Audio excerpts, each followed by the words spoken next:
Press സ്റ്റോപ്പുമായി ER രാഗേഷാണ് ചേരുന്നത്. Ragesh, good morning. ഇന്നത്തെ പ്രധാനപ്പെട്ട പത്രവാർത്തകളിലേക്ക് കിടക്കാം അല്ലേ? Harshan, good morning. ഏതായാലും ദുഃഖകരമായ മണിക്കൂറുകളിലൂടെയാണ് കേരളം കടന്നു പോകുന്നത്. ആ സങ്കട വാർത്ത തന്നെയാണ് ഇന്ന് പത്രങ്ങളിലും ഉള്ളത്. കണ്ണീർ പാടം എന്നാണ് ഈ സങ്കട വാർത്തയ്ക്ക് മലയാള മനോരമ നൽകിയിരിക്കുന്ന തലക്കെട്ട്. ഒപ്പം അതിരപ്പള്ളി വഴി വാൽപ്പാറയിലെത്തി കാഴ്ചകൾ കണ്ട് പൊള്ളാച്ചിയിലേക്ക് ചുരമിറങ്ങും മുമ്പ് അവർ ഒരു ഫോട്ടോ എടുത്തു. ആ ആഘോഷ ചിത്രമാണ് ഉള്ളുലയ്ക്കുന്ന സങ്കട ചിത്രമായി ഈ വാർത്തയ്ക്കൊപ്പമുള്ളത് എന്ന് എഴുതിയിട്ടുണ്ട് മനോരമ. ഒപ്പം ഈ യാത്രാ മധ്യ എടുത്ത ചിത്രം മനോരമ ഒന്നാം പേജിൽ നൽകിയിട്ടുണ്ട്. അപകടത്തിൻ്റെ ചിത്രമുണ്ട്. ഒപ്പം ഈ അപകടത്തിൻ്റെ ഇൻഫോഗ്രാഫിക്സ് കൂടി ഒന്നാം പേജിൽ മനോരമ നൽകിയിരിക്കുകയാണ്. മാതൃഭൂമി അടക്കം മറ്റെല്ലാ പത്രങ്ങളിലും ഈ അപകട വാർത്ത ഏറെ പ്രാധാന്യത്തോടു കൂടി നൽകിയിട്ടുണ്ട്. 9 പേർ മരിച്ചു, കണ്ണീർ യാത്ര എന്നാണ് മാതൃഭൂമി നൽകിയിട്ടുള്ളത്. ഒപ്പം തന്നെ ഇൻഫോഗ്രാഫിക്സും മനോരമ ചെയ്തതുപോലെ തന്നെ ഇൻഫോഗ്രാഫിക്സും മാതൃഭൂമി നൽകിയിട്ടുണ്ട്.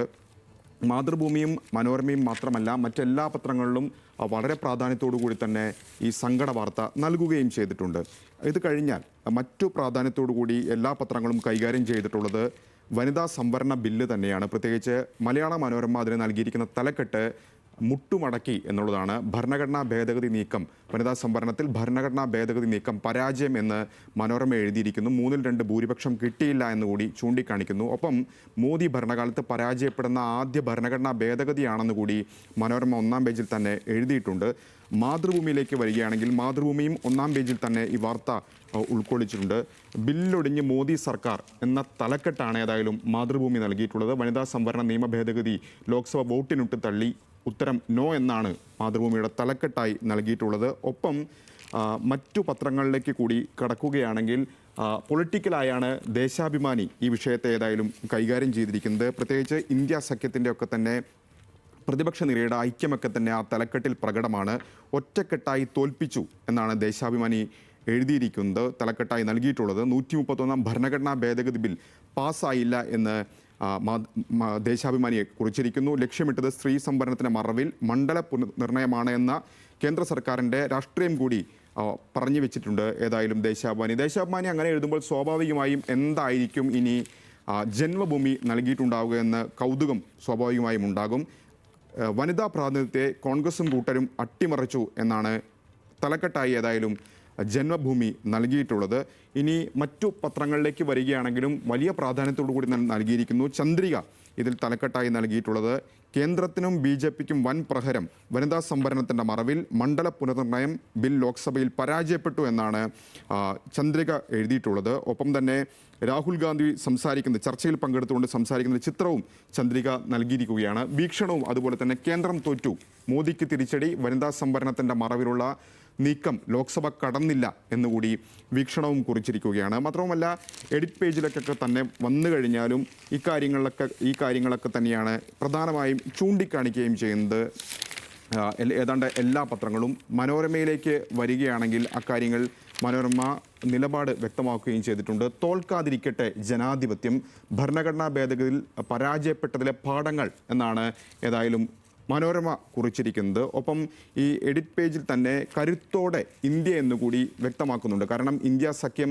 ലോക്സഭാ തെരഞ്ഞെടുപ്പിന് ശേഷം പല വഴിക്ക് പോകുന്നുവെന്ന് വിലയിരുത്തപ്പെട്ട ഇന്ത്യ സഖ്യം ഇപ്പോൾ കാണിച്ചൊരു കരുത്ത്, അതിൻ്റെ ഒറ്റക്കെട്ടായി നിന്നതൊക്കെ തന്നെ ഈ മനോരമ വ്യക്തമായി തന്നെ എഴുതിയിട്ടുണ്ട്. ഒന്നിച്ചു നിന്നു, സർക്കാരിൻ്റെ ബലമില്ലായ്മ തുറന്നുകാട്ടി പ്രതിപക്ഷ സഖ്യം എന്നാണിപ്പോൾ ഏതായാലും ഇതിനെക്കുറിച്ച് എഡിറ്റ് പേജിൽ മനോരമ എഴുതുകയും ചെയ്തിട്ടുള്ളത്.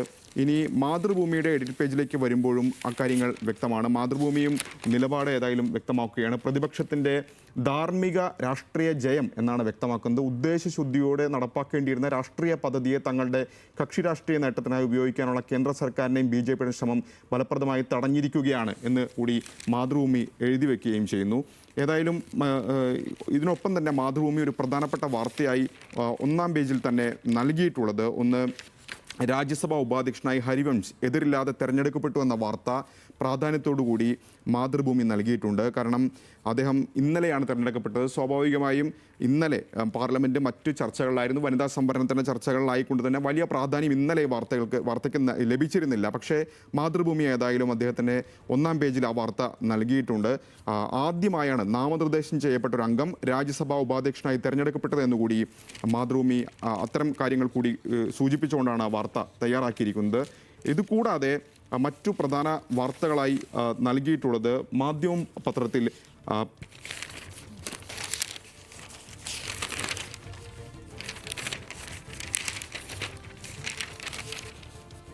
ഹോർമുസ് തുറന്നത് പ്രാധാന്യത്തോടു കൂടി നൽകിയിട്ടുണ്ട് മാധ്യമപത്രം. ഹുർമുസ് തുറന്ന് ഇറാൻ, ഉപരോധം തുടരുമെന്ന് US, ലബനനിൽ വെടിനിർത്തൽ പ്രാബല്യത്തിൽ എന്ന വാർത്ത കൂടി ഏതായാലും നൽകിയിരിക്കുകയാണ്.